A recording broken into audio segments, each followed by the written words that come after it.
If planned strike action goes ahead, there may be no London Overground happening on Tuesday, Thursday, London Overground service.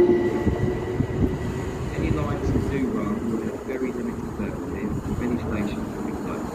Please consider working from home if you are able to do so. During the morning peak on Wednesday and Friday, tube services will be severely disrupted. How long will